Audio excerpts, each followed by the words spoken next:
Bueno, bienvenidos, ¿qué tal? ¿Cómo les va? Este es el segundo ya episodio de mi canal, Papeles de un lector, ¿sí? De Cristian Verón. Mi idea para hoy era comenzar a hablar de algún escritor en particular y en este caso escogí para esta ocasión a un escritor muy querido por mí que es Abelardo Castillo, ¿sí? Abelardo Castillo nació en la ciudad de Buenos Aires en 1935 y se va a trasladar, siendo un bebé, con su familia, a la ciudad de San Pedro. En San Pedro va a crecer, va a pasar su infancia, va a transcurrir allí, digamos, sus primeros pasos como escritor y va a volver a Buenos Aires en 1952. No sin antes empezar ya a darle forma a algunas de sus primeras ideas, ¿sí? Como por ejemplo una obra de teatro sobre Poe, o por ejemplo también la escritura de un diario personal que lo va a acompañar a lo largo de toda su vida. Ahora bien, Abelardo Castillo vuelve a Buenos Aires en 1952 con, en ese momento, 17 años y entre 1952 y 1957 empieza a darle vida a sus textos al mismo tiempo que sigue perfeccionándose en la escritura con lo que son sus diarios. Hay una anécdota muy interesante de su etapa anterior a Buenos Aires, que es la de San Pedro cuando él era un adolescente. Él leía mucho lo que eran poetas, lo que era la filosofía de Nietzsche, lo que eran los libros de Camus, y decide ir a visitar a un viejo maestro que vivía en el pueblo y llevarle sus escritos. Y ese viejo maestro, dice, había aprendido ruso para poder leer a Dostoyevsky en su lengua natal, ¿sí? En ruso. Y en un momento él le lleva un cuentito que había escrito. El maestro lo toma, lo lee, se lo devuelve y le dice, para aprender a escribir, primero hay que leer. Y ese mandato lo iba a perseguir a Abelardo Castillo gran parte de su vida, porque de hecho él va a tener largos hiatos dentro de lo que es su escritura, pero va a tener momentos de su vida muy largos en los que no escribe nada, ni siquiera en el diario, pero nunca va a dejar de ser un lector. Y de hecho, si uno mira una entrevista de Abelardo Castillo, que en YouTube hay todavía entrevistas sobre Abelardo Castillo, lo primero que va a notar es que él se define antes que como un escritor, como un lector. Y eso lo dice no en una sola entrevista, sino en varias entrevistas. Es decir, que es algo que él verdaderamente creía, ¿sí?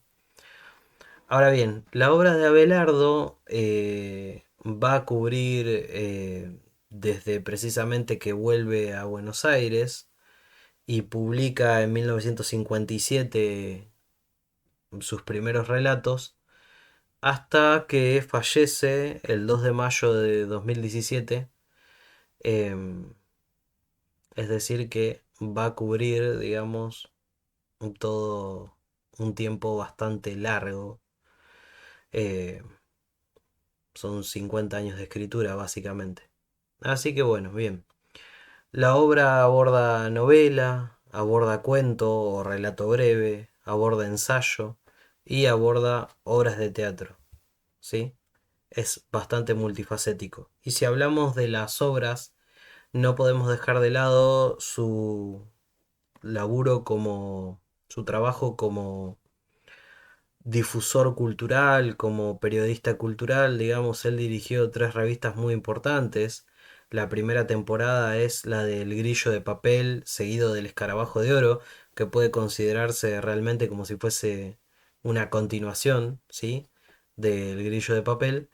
Y toda esta etapa va desde lo que es 1959 a 1974. Antes de eso, hay algo muy interesante que marcar, que es que él se inicia, digamos, o toma impulso para participar de la escena literaria argentina cuando en 1959 uno de los cuentos que él envía a un concurso, el concurso literario de la revista Bailea, es elegido por nada más y nada menos que una triada conformada por Jorge Luis Borges, por Manuel Peirú y por Adolfo Bioy Casares, digamos como jurados, eh, y le terminan dando justamente el premio literario de la revista y eso lo hace conocido en el mundillo de Buenos Aires. Inmediatamente eso hace que él pueda publicar por un lado su primer libro de relatos, ¿sí? Que es Las otras puertas, que lo publica en 1961. Y por el otro lado, eso le da una relevancia internacional, porque con la salida de su primer libro de relatos también obtiene, ¿sí? una mención, ¿sí? de un jurado integrado, bueno, como dice ahí, por José Pepe Bianco, por Guillermo Cabrera Infante y por Juan Rulfo, los cuales le concedieron la mención única del Premio Casa de las Américas. Todo este mismo año, 1961. Y a partir de ahí, Abelardo va a iniciar su carrera literaria ya, digamos, como escritor profesional, a través de, por un lado, las revistas y por el otro lado, bueno, con distintas publicaciones, distintos libros de cuentos. Sobre todo cuentos. Él en su primera etapa está muy marcada por la escritura de cuentos, por un lado, y por el otro lado por la escritura de una obra de teatro, ¿sí? que durante los años 60 se va a convertir en su obsesión, que es eh, una obra de teatro sobre Judas. Ahora bien, antes de seguir avanzando con esto, me gustaría charlar un poco sobre los escritores ligados a Abelardo Castillo.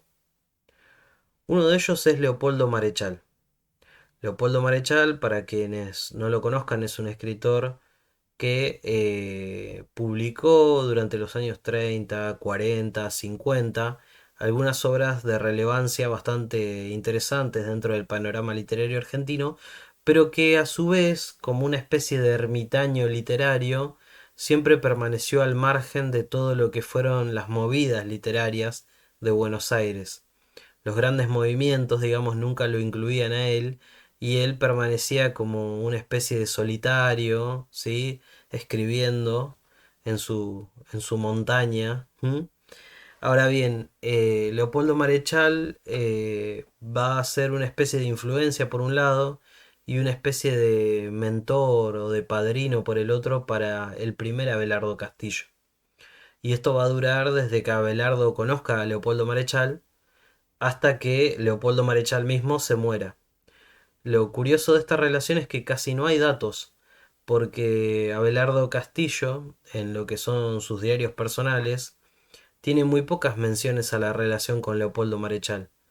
Y sin embargo, y es notable esto, es uno de los pocos escritores, digamos, a los que él invitó a su casa, a los que le organizó un homenaje, una tertulia, un ágape. De hecho, hay una fotografía de un homenaje que se le hizo a Leopoldo Marechal en la casa de Abelardo Castillo, y esto es una rareza porque Abelardo Castillo solo hizo, que yo sepa, dos homenajes prestando su casa para ellos, y uno fue a Leopoldo Marechal y el otro a Julio Cortázar. O sea que esto habla un poco de la influencia de Leopoldo Marechal dentro de Abelardo Castillo y de la relación que ambos tenían, digamos, que por lo menos era amistosa, ¿sí? El otro que quiero destacar es el escritor Humberto Constantini, que uno lo tiene muy ligado, o al menos ahora lo tenemos mucho más ligado a eh, la escritura de cuentos policiales, digamos. Humberto Constantini fue un escritor bastante importante durante los 60, los 70 y parte de los 80. Y después su estela se va perdiendo un poco, digamos, se va perdiendo el rastro de sus trabajos.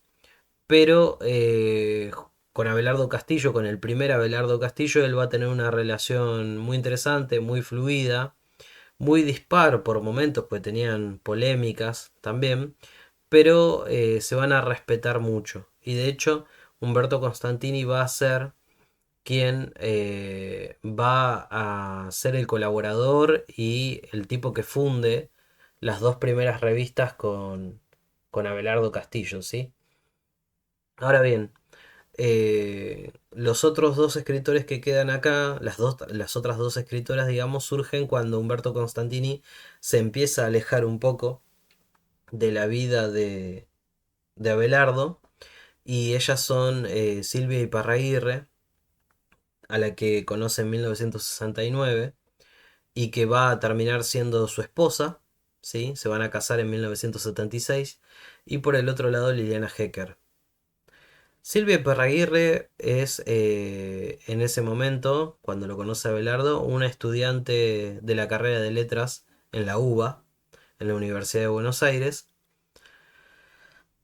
y posteriormente va a ser profesora de la Universidad de Buenos Aires, va a ser investigadora lingüista, va a ser investigadora del CONICET, va a ser escritora, va a ser ensayista, va a ser traductora. Y al momento en que se está haciendo este video, acaba de sacar un libro sobre literatura rusa, y de hecho está dando una serie de clases que creo que son auspiciadas por el Malva, si mal no me equivoco, o organizadas por el Malva. Bueno, y ella es la que la lleva adelante. Silvia va a ser la eterna compañera de Abelardo, y va a ser la persona que más de una vez lo levante, lo aparte de sus cosas malas, porque Abelardo todo el tiempo se reconoce como una persona en sus diarios, como una persona que es irascible, como una persona cuando era joven que tenía problemas con el alcohol y tenía serios problemas con el alcohol. De hecho, hay una obra que va a estar basada en ese problema y hablaré un poquito más adelante de eso. Y por el otro, Liliana Hecker. Liliana Hecker cuenta que conoció a Abelardo, lo cuenta en su libro La trastienda de la escritura.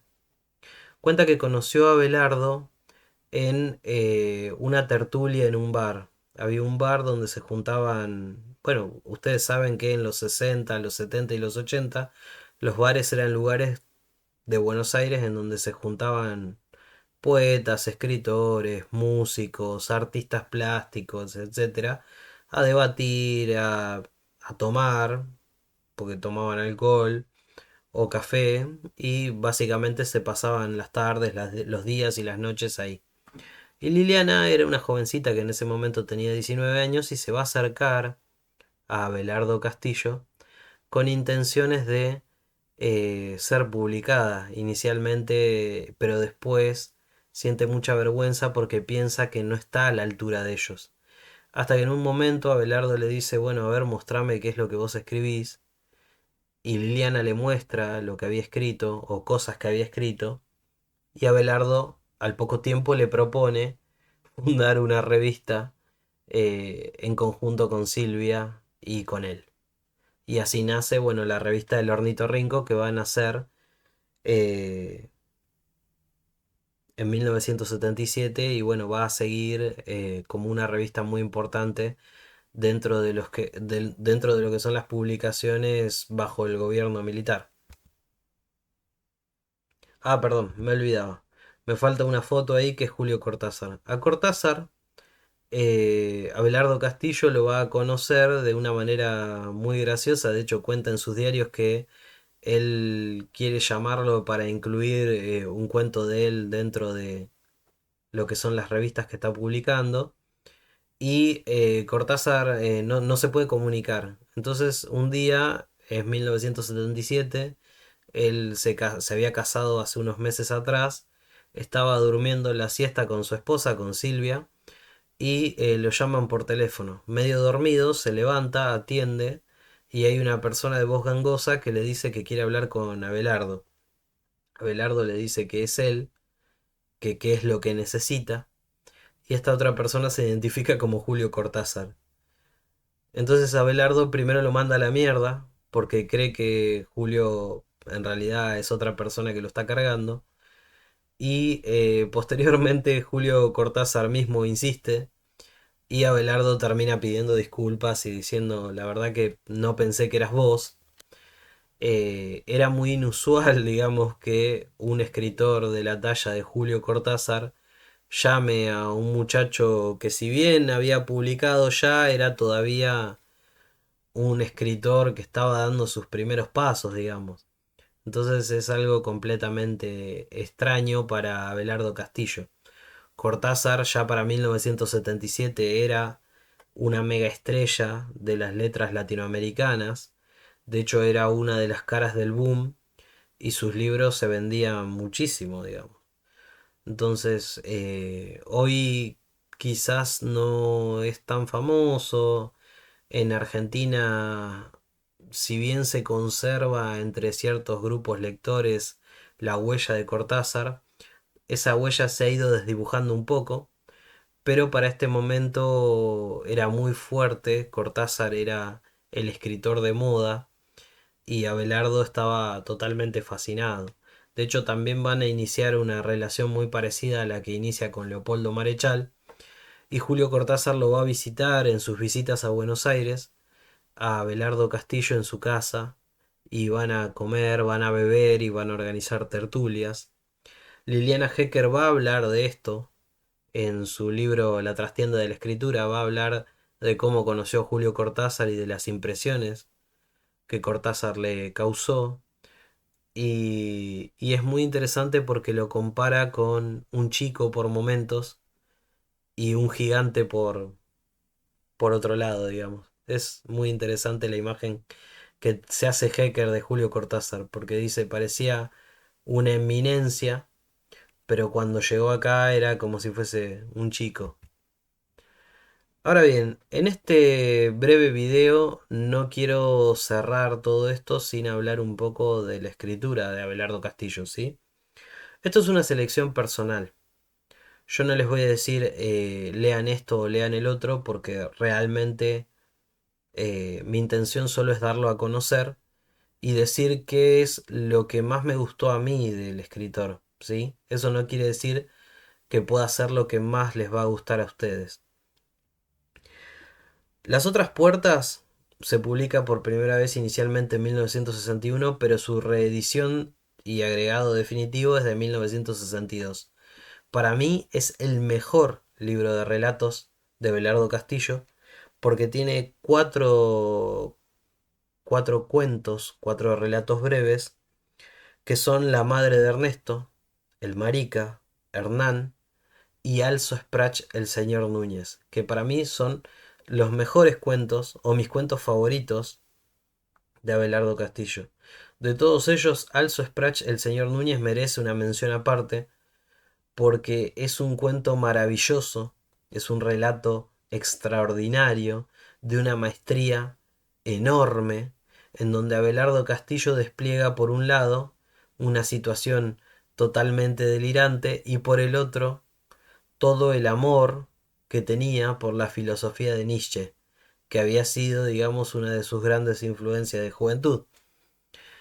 Ahora bien, también recomiendo Cuentos Crueles de 1966 y Las Panteras y el Templo de 1976, que a mí me parecen lo mejor de su producción cuentística. En Las Panteras y el Templo hay un cuento inspirado en un relato breve muy famoso de Salinger, que es el del pez banana. Abelardo Castillo hace una reescritura de ese cuento con un relato que se llama Vivir es fácil, el pez está saltando, y es muy interesante la asociación que hace, digamos, o la conexión que hace con el cuento de Salinger, ¿sí? No les voy a decir más, pues no tiene sentido spoilearle la historia, pero es un gran relato que muchas veces pasa desapercibido y posiblemente sea de lo mejor de su producción cuentística.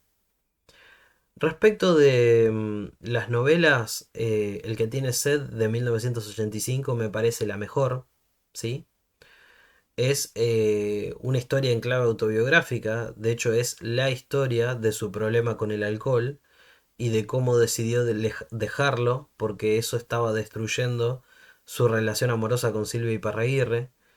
Y de hecho ellos siguieron casados precisamente porque Abelardo pudo dejar de ser un alcohólico de mierda, porque si no probablemente hubiesen terminado como pareja, digamos. Entonces, de ese momento de abstinencia y desesperación que implica limpiar el organismo de un vicio, nace la escritura de la novela El que tiene sed, que para mí es su mejor novela. Crónica de un iniciado, que es una novela en clave fáustica de un viaje a Córdoba buscando las raíces de algunos conocimientos ocultos, o el Evangelio de Van Houten, el Evangelio según Van Houten, que es una novela mucho más posterior y que trata sobre, básicamente gira alrededor del descubrimiento de los rollos del mar Muerto. Me parecen novelas técnicamente mejor logradas, pero con mucha menos pasión que El que tiene sed. Ahora bien, dentro de lo que son los ensayos, yo tengo que recomendar particularmente los dos grandes libros de ensayo de él, que son Ser escritor por un lado y Desconsideraciones de 2010 por el otro. Em, Respecto de Desconsideraciones, lo voy a mostrar acá en cámara primero porque yo lo tengo acá. ¿Sí? Desconsideraciones es el primer libro que yo leí de Abelardo Castillo. Y es interesante porque habla de Art, de Sartre, de Mujica Lainez, de Gombrowicz, de Hemingway, de Jack London, de Hermann Hesse, de Neruda. Es decir, él habla, hace ensayos, pequeños ensayos de lectura, sobre lo que fueron sus grandes iniciadores dentro del ámbito de la literatura. Y el otro, que es Ser escritor, ¿sí? Directamente es un recorte de lo que él justamente considera como literatura. Y es muy interesante y muy conmovedor ver cómo él trabaja la literatura, cómo piensa la literatura, cómo estudia la literatura, digamos, desde un lugar totalmente apasionado. Por el otro lado, me queda recomendar, dentro de lo que son las obras de teatro, El otro Judas, que también es del año 1961.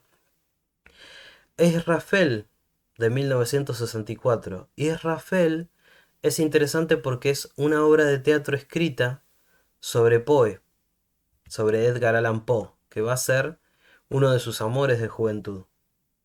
Y por último, quería hablarles de lo que es la publicación de los diarios de Abelardo Castillo. El primer tomo de los diarios se publicó en 2014, pero empezó a prepararse en 2012. Es decir, estuvieron 2 años revisando los archivos de Abelardo Castillo antes de que él diera el visto bueno para decir, perfecto, publiquemos el primer tomo de los diarios. Y el primer tomo de los diarios empieza en 1954, cuando el autor tenía en ese momento 18 años, ¿sí? Y solamente era un chiquito al que le gustaba leer y había escrito algún que otro cuento. El segundo tomo empieza en 1992 y llega hasta 2006. Y no sé si va a haber un tercer tomo, sinceramente, desconozco.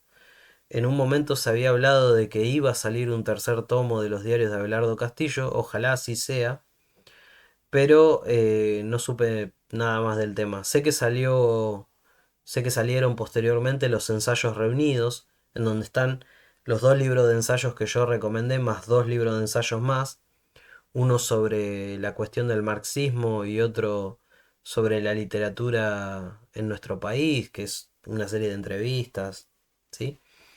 Em, Así que bueno, lo interesante de los diarios de Abelardo Castillo es que son un acontecimiento literario en sí mismo. Él en los mismos diarios se pregunta si él puede ser completamente sincero, si se puede escribirlo todo. Y de hecho los diarios son una muestra de que en parte sí se puede escribir todo. Porque uno empieza a leer los diarios de Abelardo Castillo como si estos fuesen una novela. Y lo interesante es que uno se va poniendo contento con lo que le pasa, o se va poniendo triste cuando le sucede algo malo. Hay algo muy conmovedor que es el momento en que se le muere uno de sus gatos y él cuenta, digamos, el dolor que siente cuando se le muere el animalito. Y realmente te parte el alma, sobre todo si te gustan los animales, ¿no? Te parte el alma porque son momentos autobiográficos muy fuertes y son cosas propias del ámbito de la vida privada que uno generalmente no conoce de los escritores. Uno se acostumbra a conocer de los escritores lo que dice en las entrevistas, en la televisión, en la radio, en un diario, ¿sí? Pero es muy raro que uno se entere de cómo es este escritor en la vida privada, en su lugar, digamos, particular. Y verdaderamente los diarios de Abelardo Castillo tienen eso, son muy hermosos, son muy entretenidos, son conmovedores, son tristes por momentos, pero muestran a una persona auténtica, una persona real de carne y hueso como vos, como yo, como cualquier otra persona que vive en permanente contradicción con las cosas que piensa y que siente. Y también incluso una persona que se pregunta constantemente por el valor de su escritura, por su capacidad como escritor, por su papel, digamos, dentro de lo que es la literatura nacional. Y es muy interesante ver cómo se piensa a sí mismo como escritor. Así que bueno, esto fue, a grandes rasgos, digamos, un primer video. Si llegaste hasta acá y te gustó, te pido que te suscribas, eso me ayuda muchísimo, ¿sí? Y espero que sigas ahí la próxima. Muchísimas gracias y esto fue todo por hoy.